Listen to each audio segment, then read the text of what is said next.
যখন তখন এত ফোন করো কেন তুমি? এভাবে কেউ কোনো মেয়ের সাথে কথা বলে? আমি বলি সমস্যা?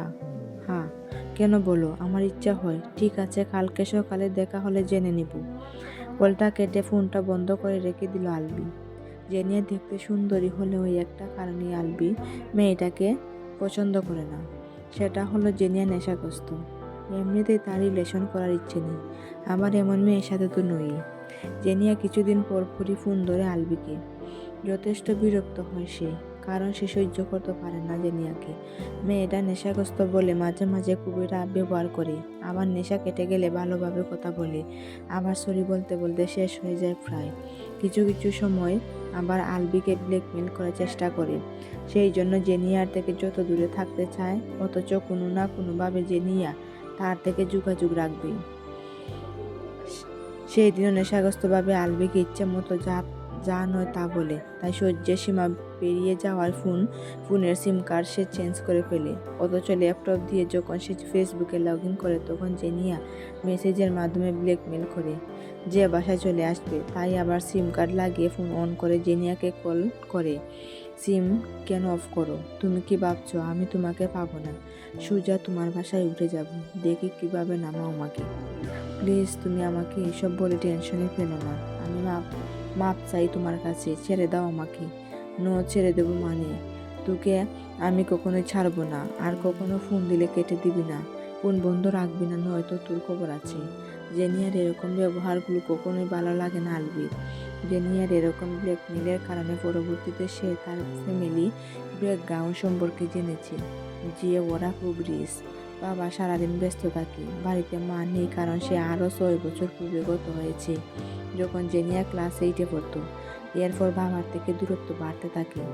বেশিরভাগ সময় সে ব্যস্ত থাকতো দিনের কাজে, আবার একাকিত্ব জেনিয়াকে নিয়ে যায় অন্য পথে।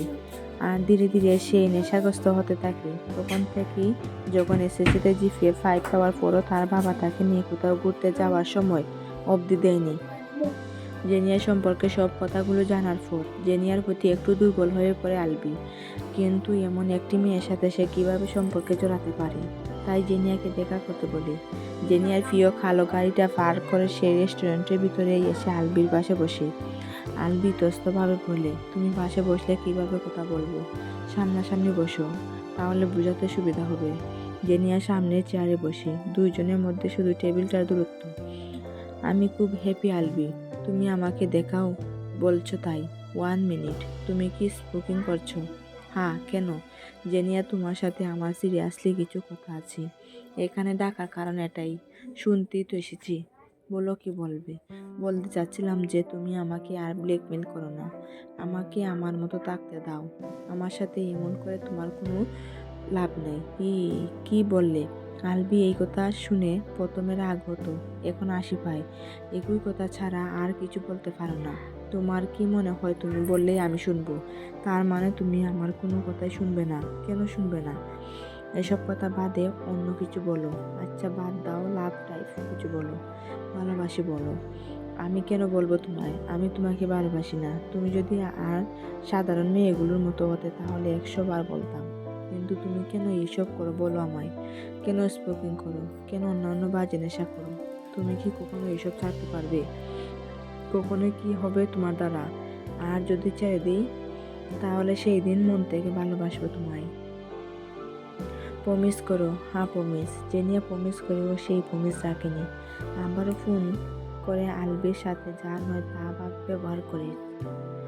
আলবির ইচ্ছে করে না জেনিয়ার সাথে কথা বলতে, তবু তার ব্ল্যাকমেল সহ্য করতে হয়। ভীষণ বিরক্ত হয়ে উঠে সে। তার কথা, মেয়ে তুমি এসব ছেড়ে দাও, ভালোভাবে জীবনযাপন করো, ভালোবাসবো তোমায়। অথচ জেনিয়ার এতদিনের অভ্যাস সে কিছুতেই ছাড়তে পারছে না।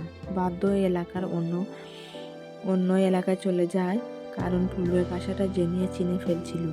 তবুও কিভাবে যেন বর্তমান ঠিকানাটা পেয়ে গেছে। রাতভর ফোন দিয়ে কথা বলবে সে, কখনো প্রেমের কথা তো কখনো আবার উল্টাপাল্টা রাগ ব্যবহার করতে থাকে। নেশাগ্রস্ত হয়ে গেলে যা হয় আর কি। একদিন রাতে প্রায় 9টার দিকে ফোন দিয়ে নেশাগ্রস্তভাবে কথা বলতে শুরু করি। মেল করে বাড়ির নিচে যেতে বলে। এই সময় বাইরে বের হয় না কখনোই আলবি, তবু সে শিকার। গিয়ে দেখে জেনিয়া গাড়ির মধ্যে বসে ড্রিঙ্কস করছে। আলবিকে দেখতে পেয়ে চিৎকার করে ডাকতে থাকে। আলবি দ্রুত হেঁটে ডান হাত দিয়ে জেনিয়ার মুখ চেপে ধরে বলে, কেউ শুনলে ভীষণ প্রবলেম হয়ে যাবে, তুমি যাও, ড্রাইভার ভাই আপনার ম্যাডামকে বাড়িতে নিয়ে যান। জেনিয়া আলবির হাত ধরে রেখে জোর করে তাকে গাড়িতে দিয়ে আসার জন্য যেতে না চাইলেও জেনিয়ার পদ্ধতি রয়েছে। বাধ্য হয়ে ব্যাক সিটে গিয়ে বসে আলবি। ড্রাইভার গাড়িটা চালিয়ে যাচ্ছে আর জেনিয়া আলবির কোলে মাথা রেখে শুয়ে একাই বকবক করতে থাকে। তোমার মতো কেউ ভালোবাসে না আমাকে, কেউ সময় দিতে চায় না আমায়, সবাই খুব ব্যস্ত। আমার আম্মু থাকলে তোমার সাথে কথা বলিয়ে দিতাম, আব্বু তো সারাদিন ব্যস্ত থাকে। আলবি জেনিয়ার চুলে হাত বুলিয়ে বলে, তুমি একটু ঘুমানোর চেষ্টা করো। দারোয়ান বড় গেটটা খুলে দেয়। গাড়িটা বাড়ির ভিতরে ঢুকে আলবি জেনিয়াকে ধরে গাড়ি থেকে বের করে ড্রাইভার জেনিয়ার কেয়ারটেকার মহিলাকে ডেকে নিয়ে আসে।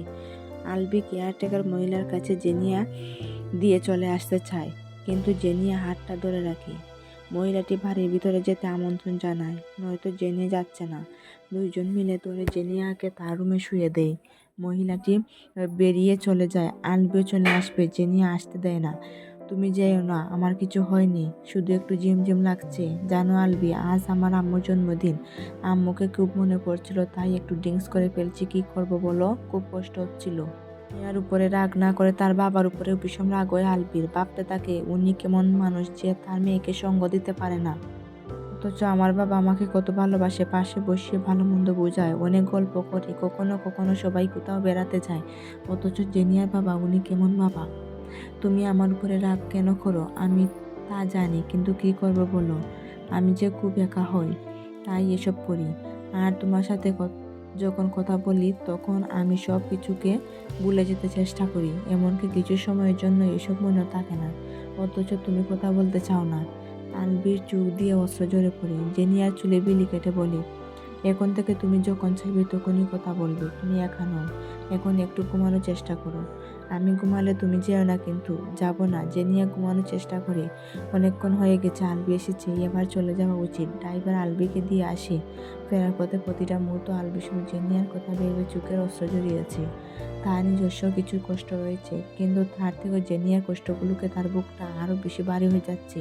ক্রমশ এতটা কষ্ট হয়তো মানুষের থাকতে নেই, নয়তো কষ্টগুলো প্রতিনিয়ত যন্ত্রণাতে থাকে।